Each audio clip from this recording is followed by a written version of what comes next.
Okay, so we're picking up where we left off from. We are on Exodus 17. At the Lord's command, the whole community of Israel left the wilderness of Sin, and they moved on from place to place. Eventually, they camped at Rehoboam, where no water was there for the people to drink. So once more, the people complained against Moses. "Give us some water to drink," they demanded. "Quiet," Moses replied. "Why are you complaining against me? And why are you testing the Lord?" But tor- but tormented by the thirst, they continued to argue with Moses. "Why did you bring us out from Egypt? Are you trying to kill us, our children, our livestock, with this thirst?" Then Moses cried out to the Lord, "What should I do with these people? They are ready to stone me." The Lord said, "Moses, walk out in front of the people. Take your staff," it says, "take your staff, the one you use to strike the Nile, and call some elders of Israel to join you. You will stand before the rock on Mount Sinai. Strike the rock of water will come gushing out. Then the people will be able to drink." So Moses struck the rock, and as he was told, and the water gushed out as the elders looked on. Moses named this place Massa, which means test, and Meribah, which means arguing, because the people of Israel argued with Moses and tested the Lord by saying, Is the Lord here with us or not?" While the people of Israel were still in Rephidim, the warrior of Amalek attacked them. Moses commanded Joshua, "Choose some men and go out to fight the army of Amalek for us. Tomorrow I will stand on top of the hill, holding the staff of God in my hand."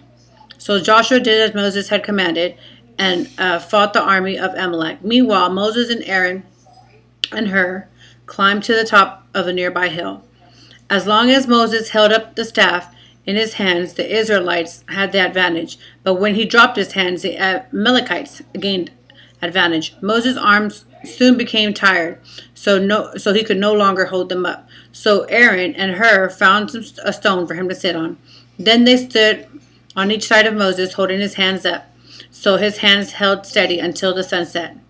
As a result, Joshua overwhelmed the army of Amalek in battle.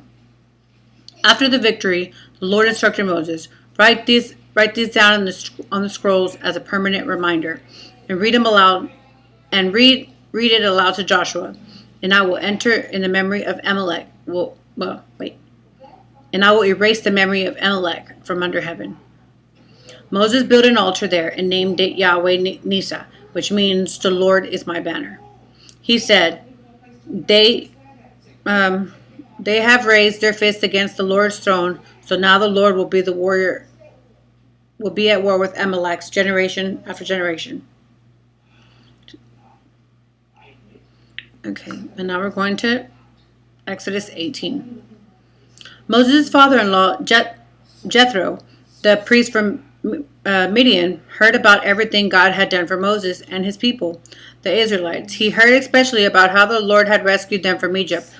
Earlier, Moses had sent his wife Zipporah and his 2 sons back to Jethro, who had taken them. Moses' first son named Gershon, and Moses said, "This is the boy that was born to me when I was a foreigner in the land." His second son was Eliezer, and Moses said, "The God of my ancestors is my helper, and he rescued me from the sword of Pharaoh." Jethro, Moses' father-in-law, now came to visit Moses in the wilderness. He brought Moses' wife and 2 sons with him, and they arrived while Moses and the people camped near the mountain of God. Jethro had sent a message to Moses saying, "I, Jethro, the father-in-law, am coming to see you with your wife and your 2 children." So Moses went out to meet his father-in-law. He bowed low and kissed him, and then kissed him. They asked him about the welfare of Moses' tent. Moses told his father-in-law everything that the Lord had done to Pharaoh in Egypt on the behalf of Israel. So he told him about the hardness and the experience along the way, and the Lord had rescued the people from all their troubles. Jethro was delighted when he heard all about the good things the Lord had done for Israel as he rescued them from the hands of the Egyptians. "Praise the Lord," Jethro said, "for he has rescued you from the Egyptians and from Pharaoh. Yes, he has rescued Israel from the powerful hand of Egypt. I know now that the Lord is greater than all the gods because he rescued the people from the oppression from the proud Egyptians." So Jethro, Moses' father-in-law, brought a burnt offering to sacrifice to God. Aaron and all the elders of Israel came out to join him for a sacrificial meal in God's presence. The next day Moses took his seat to hear the people disputes against each other, and they were waiting for him from the morning till evening. When Moses' father-in-law saw this, he said, "Moses, what are the people doing?" He asked. He says, "What are you really accomplishing here?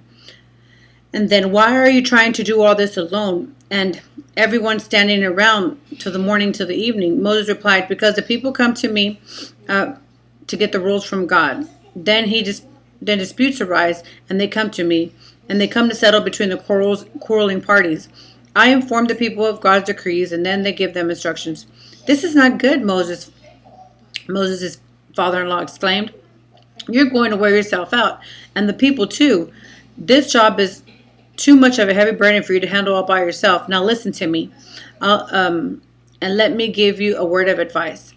And may God be with you, and he should continue to be with his people's representative before God, bringing their disputes to him. Teach them God's decrees and give them instructions. Show them how to conduct their lives, and select